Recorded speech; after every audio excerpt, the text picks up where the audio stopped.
Okay, so now we're going to talk about our positive and our negative keywords. Remember, this is all part of the Logic digital marketing methodology, a framework, groundworks, if you like, for everything you do online. So once we've done our keyword research and we've got our draft one as per the last video, you'll see here, let me just move this up, you'll see we've got two lists. We've got positive keywords and we've got a column for the negative keywords. As you start to develop and use the tool more, you'll find out quicker ways to do the keyword research using this tool.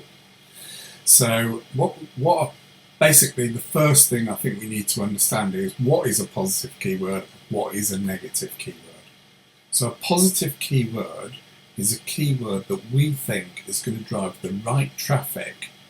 What keywords are going to drive the right traffic in order to make that sale of that product and service that you're actually offering. A negative keyword is a keyword that 100% we will never ever use in a million years. Okay? If we're 50-50 whether that keyword will or won't be used either now or in the future, we leave it in the positive column. And so what we need to do is we need to decide on what keywords we do not want. So a negative keyword, if we operate just in the UK, a negative keyword might be Australia, France, Germany, America. They would all be negatives because we don't operate in those areas. If we were maybe, we only operate, say, within central London, what we're going to do is we'd probably do a paid advertising campaign which is literally just within central London, and so everything outside of that area would be considered a negative keyword. So Buckinghamshire, Aylesbury, Brighton, Newcastle, Manchester, they would all be negatives because we don't operate in those areas. So we need to think very, very carefully about what keywords we want and what keywords we don't want. So there is a filter at the top here. So we already know that in our keyword research we've got the word teak. So we can just type the word teak in there, like so, and it's going to bring up every keyword with teak. So because we've got a separate teak campaign, in the garden furniture one, which is more general, all the teak is going to be a negative keyword. So you could just click on the box here to move teak over. It's going to take a long time. So what we do is we put our mouse over the word teak and click it, and that'll move all the teaks over. We also know that we've got a campaign for rattan. So we'll put rattan. Remember, the tool itself it can be quite slow to bring data back. So if you're pushing the buttons really quick, then you will get an error and you're going to have to start all over again. So be patient with the machine. Don't expect it to, and the software, don't expect it to be instant. Sometimes it needs to gather its thoughts, or it needs to think about maybe getting an API or whatever it might be. So we know rattan is a negative keyword. So what we're going to do, click on the word rattan. The next keyword we're going to have there is aluminium, I think it is. Here we go, we've got another campaign for that. So obviously that's what we've done from our keyword research from memory. Okay. So what we're going to do now is we're going to get rid of all the filters, and you'll see here straight away we've got 1,694 and we've now got 247 negative keywords straight away. So what we're going to do now is we're going to scroll down the left column and we're looking for keywords that we think are definitely a no.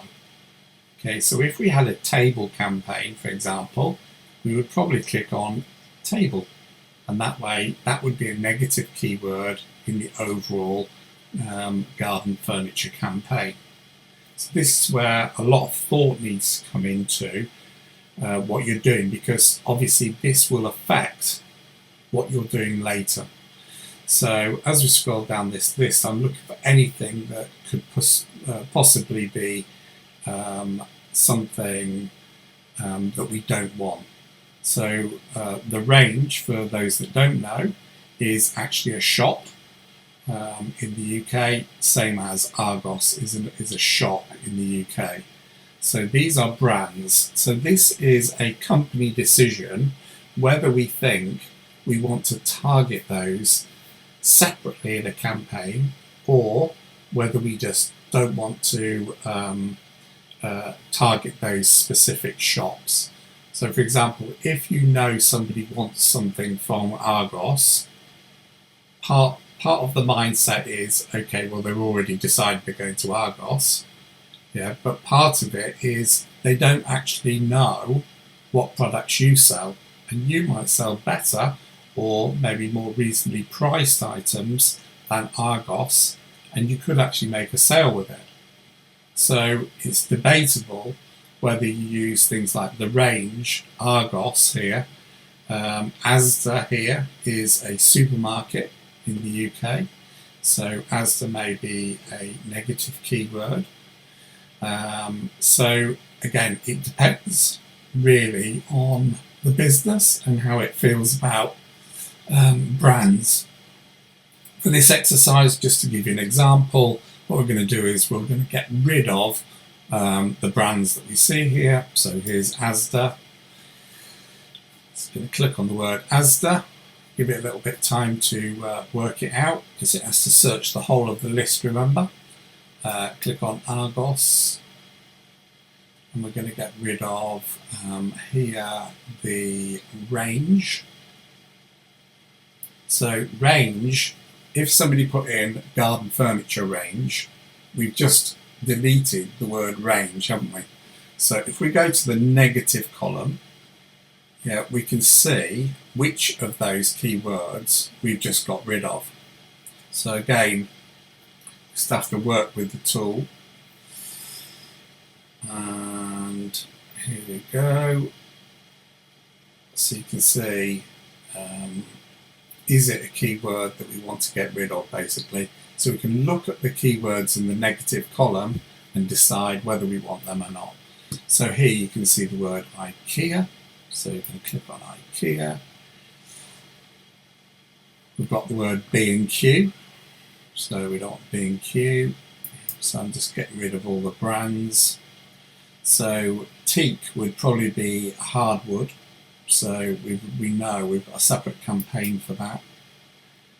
Tesco's, Homebase, these are all shops within the UK that we don't want to necessarily target.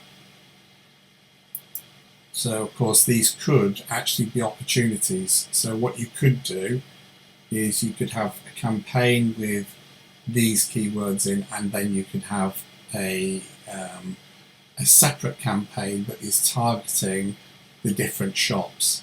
So that might be something you want to consider as well. So as you can see, it's not quite as simple as people imagine it to be. So here you can see garden covers for furniture. So this isn't really garden furniture, this is more of an accessory. So again, that would come under maybe a separate campaign for garden accessories as campaign level, followed by covers, cover, etc. And so here we get rid of cover. So here at the top, when we search now, you can start to see that we've actually got 529 negative keywords and 1,412 positive keywords. So once we've taken the time to actually do our positive and negative list, again, this is a very, very important part of the strategy. It's just as important to understand what your negative keywords are as your positive keywords are. And so, believe me, I've tried to do keyword research using AI. So people tell me they can do keyword research using AI. I personally don't think that's possible. You can ask the AI for a list of positive keywords that you think are going to sell a product and service, but you can't ask the AI for a negative list because it's a personal choice of that business. It takes a human to actually decide whether that's a keyword or not, and how you're going to structure the other campaigns. And that's why, in my view, it's not possible to do keyword research using AI. Let's just pretend for this exercise we've done our keyword research, we've got our positive and negative list, and we now need to export that. So if we go up here, you can either export the positive, export the negative under separate sort of spreadsheets, but what I like to do is I like to use this export both columns. So when I click on export both columns, open up the spreadsheet, you'll see here that I've got a list of positive and I've got a list of negative keywords. So again, lays it out really simply and nice for me, so that I can see exactly what they are.